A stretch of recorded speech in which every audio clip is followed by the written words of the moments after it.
안녕하세요. 오늘은 칼 마크스에 관한 이야기를 한번 해보겠습니다. 특별히 칼 마크스는 이 정치적인 이유로 이제 이 런던에 정착을 하게 됩니다. 그래서 런던에 정착해서 죽을 때까지 살았습니다. 그래서 칼 마크스의 런던 생활에 대해서 한번 생각을 해보려고 합니다. 그래서 이칼 마크스의 그 어떤 저술보다도 그가 런던에서 어떻게 살았는가 하는 이야기를 한번 해보도록 하겠습니다. 그래서 제가 예전에 쓴 런던에 관한 책이 있는데요. 여기 런던 느리게 걷기라고 하는 책이 있는데, 이 책에 보면, 챕터 7이, 챕터 7이, 자본주의의 심장, 런던에서 자본주의를 해부하다. 이렇게 제가 제목을 붙였습니다. 런던에서 자본주의를 해부한 칼 마크스의 이야기를 제가 썼는데요. 여기도 보면은 이 칼 마크스가 이제 그 자주 갔던 이 태번이 있습니다. 뮤지엄 태번이라고 하는데 이 대형 박물관 바로 앞에 있는데 여기를 이제 가서 이제 저술 활동을 하다가 여기서 이제 맥주를 마시고 아마 집에 갔던 그런 아주 유서 깊은 아, 뮤지엄 태번입니다. 그리고 여기 보면은 뭐 이제 그 런던에서 살았던 집 여기 3층에 살았는데요. 뭐 이제 그런 이야기를 제가 한 챕터 쓴 게 있습니다. 이게 이제 무덤의 묘비고요. 그래서 오늘은 그 런던에서 그 칼 마크스가 어떻게 살았는지 한번 돌아보겠습니다. 그래서 제목을 제가 이제 Karl Marx in London, 그다음에 Writing Das Kapital, 여기서 Das Kapital 자본론을 썼죠. 그리고 이제 그의 무덤도 런던에 있습니다. 그래서 제가 이렇게 제목을 붙여봤습니다. 칼 마크스는 1818년에 태어나서 83년에 세상을 떠났습니다. 자본론, 이제 볼륨이 세 볼륨으로 되어 있는데, 그 첫 번째 볼륨이, 이제, Capital, A Critic of Political Economy, 정치 경제학 비판이라고 하는 제목을 붙였는데, 1867년에 자본론 1권이 출간이 하게 됩니다. 그런데, 이, 그, 이 칼 마크스는 여러 가지 정치적인 이제 이 탄압을 피해서 여기저기 이제 피신을 하다가 결국은 1849년에 런던에 정착하게 되면서 여기서 죽을 때까지 삽니다. 그리고 여기 살면서 쭉 어디에서 이제 저술 활동을 했냐면은 그 대형 박물관, 브리티시 뮤지엄의 1층에 리딩룸이 있습니다. 굉장히 큰 리딩룸인데요.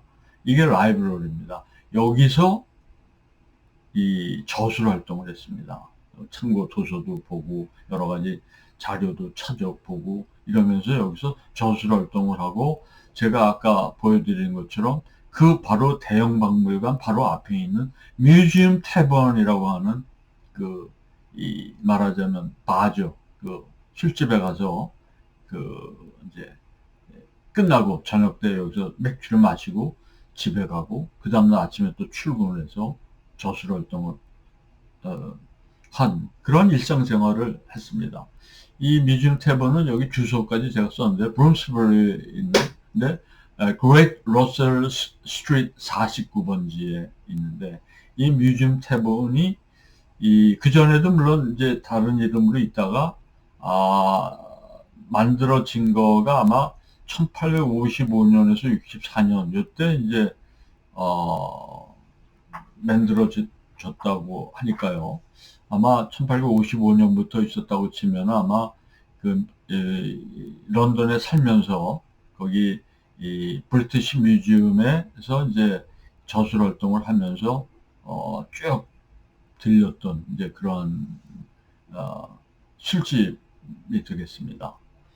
런던에서는 주로 어디 살았냐면은 처음에는 딘 스트리트에 가깝습니다. 이게 이 소호에 있는데요. 소호의 딘 스트리트 64번지에 있다가 나중에 딘 스트리트 28번지에서 살았습니다. 여기서 한 5년 정도 살았던 것 같아요.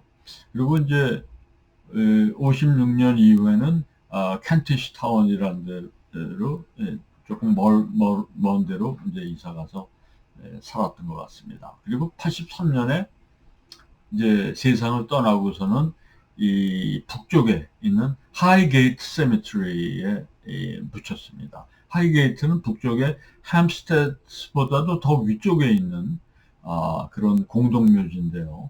이 그 마크스의 그 묘비명 에피타프에는 뭐라고 써 있냐면 만국의 노동자들이여 단결하라, 이런 규절을 집어넣어 놨습니다. 이거는 공산당 선언의 마지막에 나오는 규절이기도 합니다. 그래서 Workers of all ranks unite, 이런 그 만국의 노동자들이 단결해야 된다, 이런 이제 구호를 무덤에다 새겨놨습니다. 요거가 이제 대형 박물관에 요새 들어가시면 이게 1층이 다 개조가 돼갖고 새로 이제 리노베이트한 데입니다. 그래서 여기 1층이 지금 새로 개조가 된 데가 이 리딩룸, 1층에 있는 라이브러리입니다. 그 안에는 이제 이렇게 돼 있는데요.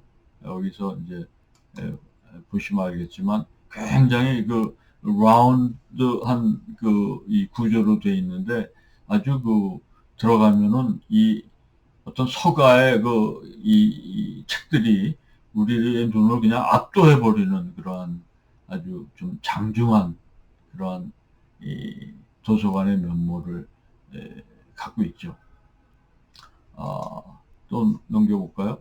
넘겨보면 요거가 제 그 런던 느리게 걷기에서도 제가 이제 사진으로 소개했습니다만 이게 이제 28번지 딘 스트리트 28번지에 있는 이 칼 막스가 살았던 곳입니다. 그래서 여기 3층에 보면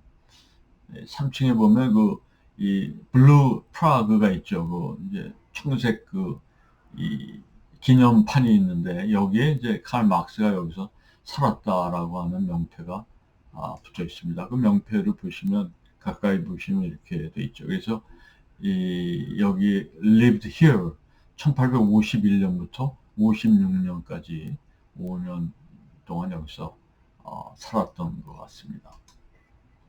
그리고 이제 여기가 제가 아까 얘기한 뮤지엄 태번입니다. 뮤지엄 태번인데 이게 바로 브리티시 뮤지엄에서 건너편에 있어요. 바로 앞에 있기 때문에 아마 브리티시 뮤지엄을 가시면 반드시 들릴 수밖에 없는 그런 집입니다. 바로 앞에 있으니까요. 그래서 혹시 기회가 되시면 이 앞에서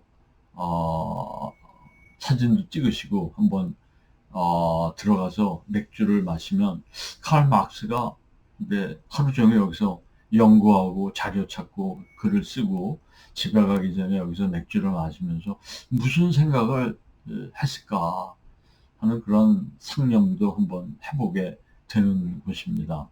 재밌는 거가 칼 막스는 자본론을 쓰면서 결국 그 초기 자본주의 이 체제를 비판한 것이거든요. 자본주의 체제를 분석하고 이것이 왜 모순이 있고 이게 왜 문제가 되는가를 분석했는데 결국은 어떻게 보면 가장 자본주의가 이제 싹트고 자본주의가 이 성장하는 그러한 심장부가 런던인데 바로 자본주의가 이 체제를 자리 잡고 성장하는 그러한 어떤 메카라고 할 수 있는 런던에서 오히려 자본주의의 모순을 파헤치고 자본주의의 몰락을 예언한 자본론을 런던에서 썼다라고 하는 거가 참 아이러니한 일이기도 합니다.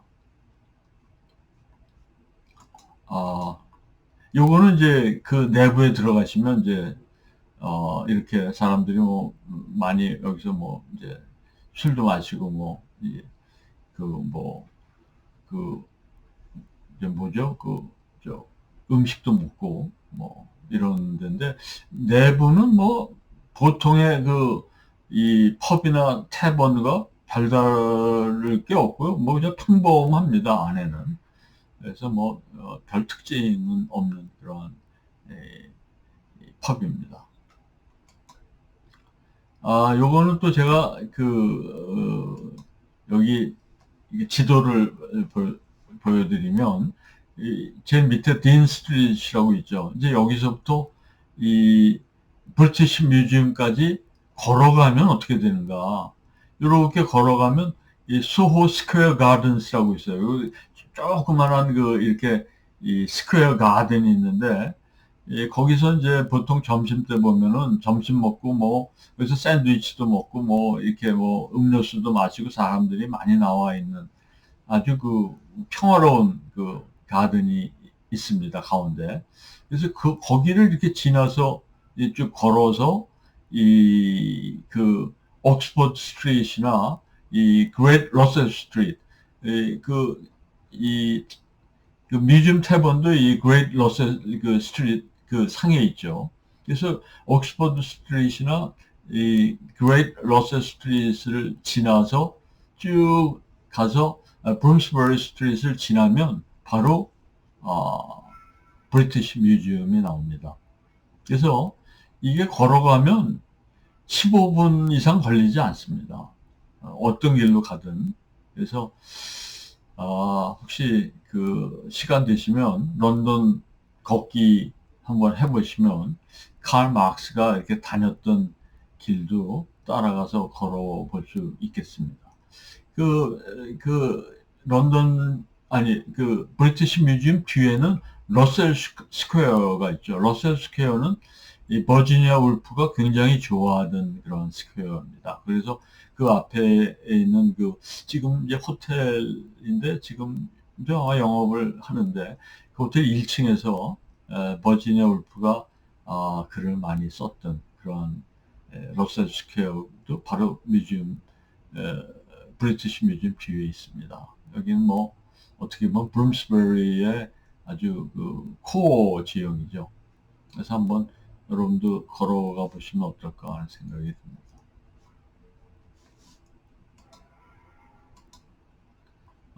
그리고 한 가지 또 생각을 해봐야 될 거가 어떻게 살았나? 이 칼 마크스의 가족들이 어떻게 살았나 보면요. 칼 마크스는 부인이 있었는데 부인은 굉장히 약간 하이 클래스 가문에서 온 부인 같아요. 그런데 하여튼 칼 마크스 만나서 경제적으로 이렇게 어렵게 살았던 것 같습니다. 그래서 자식이 한 7명을 낳았는데 4명은 일찍 죽거나 뭐 이렇게 해서 죽고 나중까지 살아남은 딸이 3명이 있습니다. 그래서 딸이 셋이 있는데 결국 나중에는 어떻게 됐냐면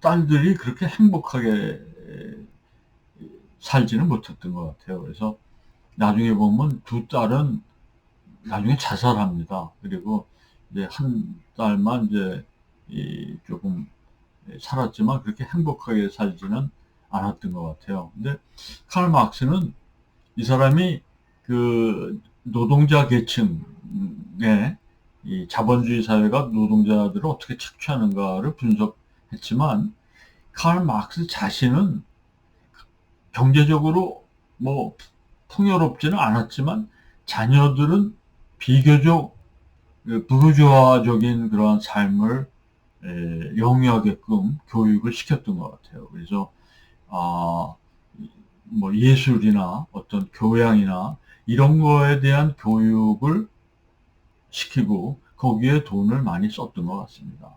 그래서 경제적으로 항상 어려웠는데 칼 마크스는 여러 군데서 돈을 얻거나 빌리거나 하여튼 지원을 받으면서 살았던 것 같아요. 왜냐하면 이 사람이 칼 마크스가 어떤 무슨 칼럼을 쓰거나 이래서 돈 되는 거가 돈벌이가 시원치 않았기 때문에 주로 경제적인 혜택을 준 사람이 이 프리드리히 엥겔스였습니다. 프리드리히 엥겔스는 칼 막스와 굉장한 말하자면 컴레드의 어떤 동료 관계였을 뿐만 아니라 엥겔스는 이 어떤 가업이 공장을 운영하고 있었던 것 같아요. 그래서 실제로 이 어떤 공장을 운영하면서 상당한 수입을 얻었기 때문에 거기서 칼 막스한테다가 거의 뭐 월급처럼 매달 생계비를 지불을 뭐 계속 몇십 년 동안 지불을 했던 것 같습니다. 그래서 엥겔스의 지원이 아니었으면 어쩌면 칼 막스는 자본론과 같은 그러한 대작을 쓰지 못했을지도 모릅니다.